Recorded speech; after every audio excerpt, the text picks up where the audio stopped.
ராமசாமி அமர்ந்திருக்க அருகே மூத்தவன் பசுபதி நிற்பதைக் கண்டான். அழைத்தது அவன்தான் என அறிந்தவன் வண்டியை நிறுத்திவிட்டு அவர்கள் அருகே சென்றான். என்ன அண்ணா, என்ன விஷயம் என்றவாறு நடந்து வர, இன்னுமா உனக்கு லீவு முடியல?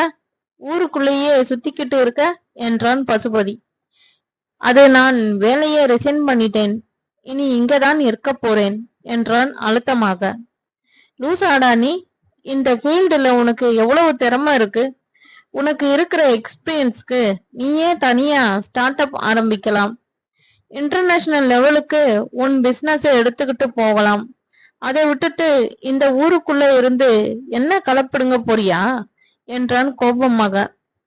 இந்த ஊருக்குள்ள இருந்தா களைதான் பிடுங்க முடியும்னா நான் அதையே செய்கிறேன் அண்ணா. என் அப்பா கூட என்கிட்ட இவ்வளவு கேள்வி கேட்டதில்ல பாருங்க. நீங்க கேட்டதுல என் மேல எவ்வளவு கருணையா இருக்கீங்கன்னு தெரியுது. ரொம்ப சந்தோஷம் என்றான் நக்கலுடன். வார்த்தையில் குத்துகிறான் என பசுபதிக்கு புரிந்தது. சரிடா, வீட்டை விட்டு எதுக்கு போன? அது மட்டும் இல்லாம முத்து வீட்டுல தங்கிக்கிட்டு அவங்களுக்கும் சேவகம் செஞ்சுக்கிட்டு இருக்கியே, இதெல்லாம் உனக்கு சரியா படுதா என்றான் மனத்தாங்களுடன். தப்புதானா? நீங்க செஞ்ச பாவத்துக்கு நான் புண்ணியம் தேட நினைக்கிறது தப்புதான் என்றவன் ராமசாமியை ஒரு பார்வை பார்த்தவாறு திரும்பினான். செல்வா, இங்க வா ஒரு நிமிஷம் என்ற ராமசாமி அவரே எழுந்து அவன் அருகில் வந்தார். விரைப்புடனே நிற்க, ஆமா, இப்போதான் முத்து இல்லையே, இப்போவாது அந்த நிலத்தை தராங்களான்னு கேட்டு சொல்லு என வெகு அமைதியாக கேட்டார். இவரெல்லாம் இறுதி வரை திருந்த மாட்டார் என்ற எண்ணத்தில் அற்பமாய் பார்த்தவன் திரும்பி நடக்க தொடங்கினான். பசுபதியின் பார்வை அவனை தொடர்ந்தது. கிராமத்திலிருந்து படித்து வேலைக்கு அல்லது தொழிலுக்கு வெளியில் சென்றுவிடும் பிள்ளைகளின் சிலர் தனது பெற்றோர்களை உடன் அழைத்து சென்று விடுவதும் உண்டு. அவ்வாறு ஊரை விட்டு செல்பவர்களிடம் தன்மையாய் பேசி அவர்கள் வீடு, நிலம் போன்ற சொத்துக்களை குறைந்த விலைக்கு வாங்கிக் கொள்வார் ராமசாமி. அது மட்டுமின்றி 2-3 தலைமுறைகளாக வெளியூரில் தங்கிவிட்டவரின் சொத்துக்களையும் தேடி சென்று குறைந்த விலைக்கு வாங்கி வந்து விடுவார். கோவில், இடம், குளக்கரையோரம், பொது மண்டபம் போன்ற பொது சொத்துகளுக்கு அருகே தங்கள் நிலம் இருக்க அதை சற்றே விரிவுபடுத்தி பொது சொத்துக்களையும் ஆக்கிரமித்தும் வைத்துள்ளனர். அதிலேயே ஊரின் பெரும் பகுதிக்கு மேலான இடம் இவர்கள் குடும்பத்தில் கட்டுப்பாட்டில் சென்றுவிட்டது. ஆரம்பத்தில் செல்வாவின் தந்தை மூர்த்தியும் இவ்வாறு வாங்கியதுண்டு. செல்வாக்கு இதில் உடன்பாடே கிடையாது. செல்வா உயர்கல்வி தொடங்கியதிலிருந்தே பெரும்பாலும் ஊரில் இருப்பதில்லை மற்றும் குடும்ப தொழில்களில் தலையிடுவதும் இல்லை. ஆகையால் இப்பிரச்சனையை கண்டு கொண்டதில்லை. இவர்கள் தென்னந்தோப்பிற்கு அருகே சாலையோரம் 4 ஏக்கர் மட்டுமே முத்துவின் நிலம். அந்த 4 ஏக்கரை சுற்றிலும் தெற்கே ஆற்றங்கரை வரை ராமசாமி குடும்பத்துக்கு சொந்தமானது. அத்தனை இருந்தும் மண்ணாசை அவரை விடவில்லை. 6-7 வருடத்துக்கு முன் முத்துவிடம் அவன் நிலத்தை விலைக்கு கேட்டனர். முத்து அப்பொழுதுதான் படித்து முடித்து கையில் வேலையோடு இருந்தான். ஆகையால் விஜயா கூட நிலத்தை விற்க சம்மதிக்க முத்து மறுத்துவிட்டான். தன் பெற்றோர்கள் தனக்காக விட்டு சென்றது அந்த நிலம் மட்டுமே. அது மட்டுமின்றி தானே இனி விவசாயம்தான் பார்க்க போவதாக உறுதியாக கூறினான். ஆனால் ராமசாமிக்கும் அந்த நிலத்தின் மீது தீராத ஆசை. என்றேனும் அடைந்தே தீரும் வெறி. மீண்டும் அதிக விலைக்கு கேட்டு பார்த்தும் முத்து மறுக்க, சிறு பையன்தானே என எண்ணி சற்று மிரட்டி பார்த்தார். ஆனால் அதற்கும் சிறிதும் அசராத முத்து அவர் மேல் கொலை மிரட்டல் என காவல் நிலையத்தில் வழக்கு பதிவு செய்தான். அதில் கோபம் கொண்ட ராமசாமி 2 பிள்ளைகளும் மீண்டும் முத்துவை மிரட்டி அவன் பணியாது போக கை கால்கள் முறியும் அளவிற்கு ஆட்களை வைத்து அடித்தும் விட்டனர். இதில் ஆரம்பித்தது 2 குடும்பத்திற்கான பிரச்சனை. வழக்கு விசாரணை என சென்று வந்ததில் ஊருக்குள் உறவுகளுக்கும் மத்தியில் பெரும் கௌரவ குறைச்சலாக எண்ணினார் ராமசாமி. அடிப்பட்ட பாம்பாய் அவன் மீது படையெடுக்கவும் காத்து கிடந்தார். ஊர் திருவிழாவின் போது ஊருக்கு வந்த செல்வா விஷயம் அறிந்து தன் வீட்டார்களுடன் சண்டையிட அவர்களோ முத்துவுடனான நட்பை முறித்து கொள்ளும்படி உரைத்தனர். ஆனால் செல்வா சிறிதும் கேட்கவில்லை. மூர்த்தி தான் செல்வாவை சமாதானம் செய்தார். ஆரம்பத்தில் இருந்து இன்று வரையிலும் முத்துவுடனான செல்வாவின் நட்பை அவன் வீட்டில் சிறிதும் விரும்பியதில்லை. இருந்தும் இறுதி வரை விரிசல் இல்லாது காப்பாற்றிக் கொண்டான் செல்வா. விஜயா வயலில் விட்டுவிட்டு டவுனுக்கு சென்ற செல்வா தனக்கு தேவையான சில அத்தியாவசிய பொருட்களை வாங்கி கொண்டு மாலை ஊர் திரும்பினான். வழக்கம் போல தமிழ் கடையில் சிறிது நேரம் கழிய பின் வீடு வந்தான். யாழி அந்த நேரம்தான் வாசல் பெருக்கி நீர் தெளித்து கொண்டிருந்தாள். பைக்கை நிறுத்த அந்த சத்தத்தில் திரும்பி பார்த்தாள். காலையில் பேசும்போது கையில் எதுவும் கிடைக்காததால் சும்மா விட்டு விட்டாள். இப்போதோ கையில் துடைப்பத்துடன் இருக்கவே எதற்கு வம்பு என்ற முடிவோடு அமைதியாக மாடிப்படிகளில் ஏறினான் செல்வா.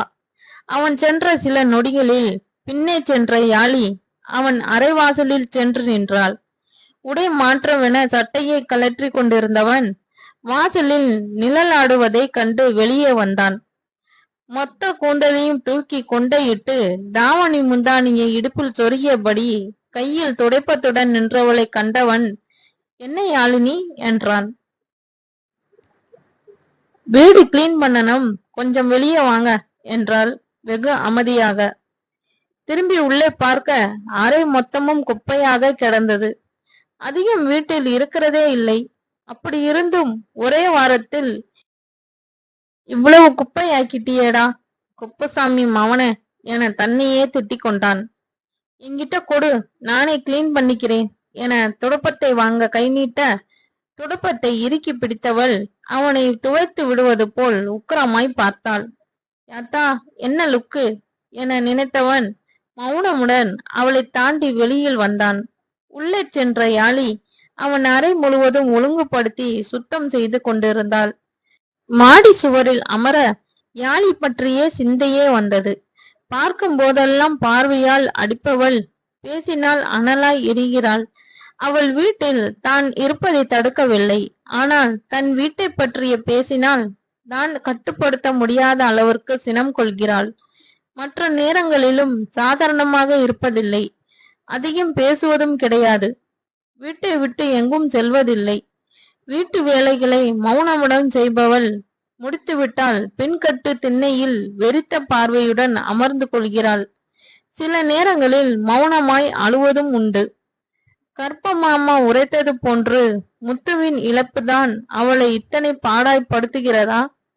அந்த அளவிற்கு முத்து மீது நேசமா இருக்கும்? முத்துவும் தான் யாழியை எவ்வளவு ஆழமாய் நேசித்தான் நான் அறிந்தது தானே. அதனால் தான் இவ்வாறு தன்னை மறந்த நிலையில் கோபம் கொள்கிறாளோ? ஆனால் இதிலிருந்து அவளை எவ்வாறு மீட்பது என சிந்தையில் இருந்து வெளிவந்தவன் சுற்றுப்புறத்தை பார்த்தான். முற்றிலும் இருள் சூழ்ந்திருந்தது. எவ்வளவு நேரமா சுத்தம் செய்கிறாள் என முணுமுணுத்தவாறு அறைக்குள் செல்ல அறை சுத்தமாக இருந்தது. ஆனால் அவள் இல்லை. அப்படியா? நான் தவ நிலையிலே உட்கார்ந்துட்டேன். எப்போ போனா? சொல்லாம போயிட்டா. அடை, அவ சொல்லிட்டு போனாதான் அதிசயம் என்றது மனசாட்சி. வாங்கி வந்திருந்த எண்ணெய் சோப்பு அனைத்தையும் அட்டையை பிரித்து மேசையில் அடுக்க அங்கிருந்த காகிதங்கள் அவன் கவனத்தை ஈர்த்தது. எடுத்து பார்க்க நிரப்பப்படாத விண்ணப்பம் ஒன்று. முத்துவின் அடையாள அட்டைகள் நகலும் இருந்தது. அதை எடுத்து டிராவில் பத்திரப்படுத்திவிட்டு நிமிர அடியில் மேலும் சில காகிதங்கள் இருக்க அதை எடுத்து பார்த்தான். வட்ட ஆச்சரியருக்கு ஒரு புகார் மனுவும் உடன் அவன் ஊரில் வரைபடமும் இருந்தது. அந்த வரைபடத்தில் குளக்கரை கோவில் மண்டபம், பள்ளிக்கூடத்தின் விளையாட்டு மைதானம் போன்ற இடங்களின் அருகே சிவப்பு மையால் குறிக்கப்பட்டு இருந்தது. புகார் மனுவில் தன் ஊரில் பல காலமாக பொது நிலங்களை சிலர் ஆக்கிரமித்து வைத்துள்ளதாகவும் அவற்றை முறையாக அளந்து ஆக்கிரமிப்புகளை நீக்கி மக்கள் பயன்பாட்டிற்கு கொண்டு வரும்படியும் மேலும் அவர்கள் மீது நடவடிக்கை எடுக்க வேண்டியும் எழுதியிருந்தது புகார் மனு. ஊர் வரைபடம், அவ்விடங்களுக்கான பட்டா மற்றும் ஆக்கிரமிப்பு செய்துள்ள புகைப்படங்கள் என அத்தனை தகவல்களும் அதோடு இணைக்கப்பட்டிருந்தது. அனைத்தும் படித்து பார்த்த செல்வாக்கு நன்றாக புரிந்தது. அனைத்தும் முத்து திரட்டிய தகவல்கள் தான் என்று. அது மட்டுமின்றி இதில் ராமசாமி பெயர் குறிப்பிடப்படவில்லை. எனினும் பெரும்பாலான ஆக்கிரமிப்புகள் அவரால் தான் நடந்துள்ளது தெரிந்த விஷயம். எனினும் தகவலாக பார்க்கும்போது செல்வாக்கு பெரும் அதிர்ச்சியாக இருந்தது. பிரமித்து போய் அமர்ந்திருந்தான். இத்தனை நாள் இங்கேதான் இருந்தேன், இது என் கண்ணில படலையே என புலம்பியவாறு அவற்றையும் கவனமுடன் எடுத்து வைக்க கீழிருந்து விஜயா அழைக்கும் குரல் கேட்டது. என்னக்கா என்றவாறு படிகளில் இறங்கி வர, இதோ பெரிய மனுஷி மாமனை பார்க்க வந்திருக்கா என விஜயா எதிரே இருந்த சிறுமியை காட்டினார். அட களவாணி என சிரித்த முகமோடு அருகே வந்தவன் அவள் இரட்டை ஜடையை பிடித்து ஆட்டினான். தலையில் இருந்து அவன் கைகளை தட்டி விட்டவள், என் பெயர் கலைவாணி மாமா, இவ்வளவு வளர்ந்திருக்க இங்கிலீஷ் எல்லாம் பேசுற, என் பெயரை சொல்ல தெரியல ஓ என்றாள் முகத்தை திருப்பிக் கொண்டு. அது சரிடி கழுதை, எதுக்கு இந்த நேரம் தனியா வந்திருக்க? அப்பா உன்கிட்ட இந்த பார்சலை கொடுத்துட்டு வர சொல்லுச்சு என உணவு பார்சலை நீட்டினாள். செல்வா உணவுண்ண வரவில்லையே என தமிழ் தான் மகளிடம் கொடுத்து விட்டு இருந்தான். வாங்கி கொண்டவன் மீண்டும் அவள் ஜடையை பிடித்து இழுக்க அவன் கைகளை தட்டி விட்டவள் திண்ணையில் அமர்ந்திருந்த யாழினியை நோக்கி ஓடிவிட்டாள். பார்சலோடு செல்வா எதிர்ப்புற திண்ணையில் அமர, ஏண்டா முங்குற சோத்துல ஒரு பொடி அரிசி கூட போட மாட்டேனாக்கும், இப்படி கடையில வாங்கி சாப்பிடுற என்றார் வாசலில் அமர்ந்திருந்த விஜயா. இது அதுக்கெல்லாம் இல்லம்மா, நம்ம வீட்டு உப்ப சாப்பிட்டா அப்புறம் நமக்கு வஞ்சகம் செய்ய முடியாது பாரு, அதுக்குதான் என யாழினி சட்டென்று வார்த்தையை விட்டாள். செல்வாவின் முகம் நொடியில் நெருப்பிலிட்ட மலராய் வாடியது. இன்னுமா அவளுக்கு என்மேல் நம்பிக்கை வரவில்லை? ஆற்றாமையில் வெம்பினான். என்னடி இது கிறுக்கியாட்டம் பேசுற? வேப்பிலை அடிச்சம்மா உனக்கு தெரியல என அதட்டலோடு விஜயா எழ, அதற்குள் கலைவாணியை அழைத்து கொண்டு வீட்டிற்குள் ஓடிவிட்டாள் யாழி. ஐயோ அக்கா விட்டுடுக்கா, சின்ன பிள்ளை தெரியாம பேசுறா என செல்வா தடுக்க, இருந்தாலும் அவளுக்கு கொழுப்பு கூடி போச்சுடா, ஒத்த பிள்ளைன்னு செல்லம்மா வளர்த்ததுதான் தப்பு, இப்ப பாரு வாய் கூடி போச்சு என புலம்பினாள். செல்லம்மா யாரு நீயா? அவளை அடிச்சே வாரத்துக்கு ஒரு பெரம்ப உடைக்கலையாக்கும், யாருக்கிட்ட கதை விடுற என சிரிப்புடன் கேட்டான். அவ கிடக்கா, நீ சாப்பிடுடா என்றவர் தண்ணீர் சொம்பை அவன் அருகில் வைத்து விட்டு பார்சலை பிரிக்க, நீங்க எல்லாம் சாப்பிட்டீங்களா என கேட்டவாறு உண்ண தொடங்கினான். அக்கா யாழி மேல படிக்க வைக்கலாம்ல, இல்ல கம்ப்யூட்டர் கோர்ஸ்லயாவது ஏதாவது கொஞ்ச நாளைக்கு படிக்க சொல்லலாமே, எத்தனை நாளைக்கு தான் அவளும் வீட்டுக்குள்ளேயே கிடக்கிறது என உண்டவாறே கேட்க சற்று யோசித்த விஜயா, சரிடா அந்த ஆளுகிட்ட சொல்றேன் என்றாள். உள்ளே கலைவாணியுடன் சிரித்து விளையாடும் யாழினியின் குரல் கேட்க உண்டு முடித்தவன் எழுந்து மாடியறைக்கு சென்றான். மறுநாள் முதல் வேளையாக டவுனுக்கு சென்று முத்து எழுதி வைத்திருந்த புகாரை தனக்கு ஒரு நகல் எடுத்துக்கொண்டு வட்ட ஆச்சரியிடம் கொடுத்து விட்டு வந்தான். தமிழ் கடையில் அமர்ந்திருந்த செல்வா மதிய உணவு உண்டு கொண்டிருந்தான். ஏண்டா காலையிலே சாப்பிட வரலையே, எங்க போன என்று தமிழ் விசாரித்து கொண்டிருக்க கரிச்சட்டி உணவு பரிமாறி கொண்டிருந்தான். டவுனுக்கு போயிருந்தேன் தமிழ், அங்கேயே சாப்பிட்டேன். மணி கொஞ்சம் ரசம் கொண்டு வாடா என்றவன் ரசித்து உண்டு கொண்டிருந்தான். அதை எதுக்கு அவங்கிட்ட கேக்குற? சூடான ரசத்தை என் தலையில கொட்டவா? மோரெல்லாம் வாங்கி சாப்பிட மாட்டியா என புலம்பிய தமிழ் முன் ஏற்பாடாக எழுந்து செல்வாக்கு எதிரே நின்று கொண்டான். எதிர்பார்த்தது போலவே அசைந்து அசைந்து ரசத்தை கொட்டியவாறே வந்த மணி செல்வாவின் இலையிலும் சிறிதும் கொட்டிவிட்டு, சீக்கிரம் கல்யாணம் பண்ணிக்கோங்க அண்ணே, அண்ணி கையால விதவிதமா ருசியா சாப்பிடலாம் என்றான். கரிச்சட்டியோ, உங்களுக்கு என்னென்ன புது மாப்பிள்ள மாதிரி தோரணியா தான் இருக்கீங்க, உங்க வயசுக்காரங்க எல்லாம் கிழடு கட்டையா ஆயிட்டானுங்க என்றான். மப்பு கூடி போச்சுடா உனக்கு என்று தமிழ் வீசிய அன்னக்கரண்டி அவன் மேல வந்து விழுந்தது. அது கிடக்கட்டும், உனக்கு சம்மதமா சொல்லு, என் குழந்தையாவை கேட்டு என் மாமனார் கிட்ட பேசுறேன் என தமிழ் கேட்க, பொண்ணு எப்படில என்றான் செல்வா. செல்வாவின் ஆர்வம் உணர்ந்து அவனை சம்மதிக்க வைக்க நினைத்து, சும்மா சொல்லக்கூடாதுல, என் பொண்டாட்டியை விட கலரு, மாம்பழம் மாட்டும் இருப்பான். அழகுன்னா அழகு, பேரழகு. நடந்து வந்தா முத்து ரதம், சிரிச்சா சீனிக்கிழங்கு, பேசுனா தேன் மிட்டாய்டா என்றான். கை கழுவி வந்த செல்வா கைகளை துடைத்தவாறு, சிறிய கேட்டுச்சா மகா, இல்ல திரும்ப சொல்லவா என்றான். எதிரே இருந்த தமிழின் பின் பார்த்தபடியே உயர் அழுத்த மின்சாரம் பாய்ந்தது போன்று அதிர்ந்த தமிழ் திரும்ப, அடே சகுனி, உனக்கு நல்லது செய்ய நினைச்சதுக்கு என் உசுர அடமான வச்சுட்டியடா என மனதில் திட்டிய தமிழ், வாடி, என்ன பிள்ளைய ஸ்கூல்ல இருந்து கூட்டிட்டு போக வந்தியா என்றவாறு அவள் அருகே சென்றான். ஏயா, அவ உனக்கு மாம்பழம் பேரழகி ஆக்கும். இதுக்குதான் எங்க அப்பா வீட்டுக்கு போகணும்னு சொல்லும் போதெல்லாம் கூட்டிட்டு போய் விடுறதும் கூட்டிட்டு வரதுமா இருந்தியா? உன்னையே என்றவள் டேபிள் இருந்த அன்னங்கரண்டியையும் கொத்துக்கரண்டியையும் எடுத்து மொத்தினாள். கரண்டியை டேபிளில் வைத்துவிட்டு மணியும் கரிச்சட்டியும் அடுப்பறைக்குள் ஓடிவிட, செல்வா எப்பொழுதும் போல கலைவாணியின் ஜடையை பிடித்து இழுத்து விளையாடி கொண்டிருந்தான். ஒடித்த கரண்டியை வீசியவள், வீட்டுக்கு வாயா, மிச்சத்தை பேசிக்கிடுறேன் என்றவாறு மகளை அழைத்து கொண்டு சென்று விட்டாள். தன்னை நோக்கி வரும் தமிழை தனது கைபேசியில் புகைப்படம் எடுத்துக்கொண்டான் செல்வா.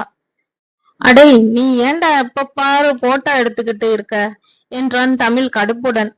வரலாற்றுல முக்கியமான நிகழ்வுகள், வீர தீர செயல்கள் எல்லாம் பதிவு செய்யணும்டா. அது சரி, முகத்துல என்ன கோடு என செல்வா சிரிப்புடன் கேட்க, இது கோடா, கொத்து கரண்டிய வச்சு கொத்திட்டு போயிட்டால என்றான். கரிச்சட்டியும் மணியும் சிரித்த முகமாக உளிர்ந்து வந்தனர். செய்யறதையும் செஞ்சுட்டு சீனுக்கு சம்பந்தமே இல்லாத கேரக்டர் மாதிரி வரானுங்க பாரு ரெண்டு பேரும் என குறைப்பட்டான் தமிழ்.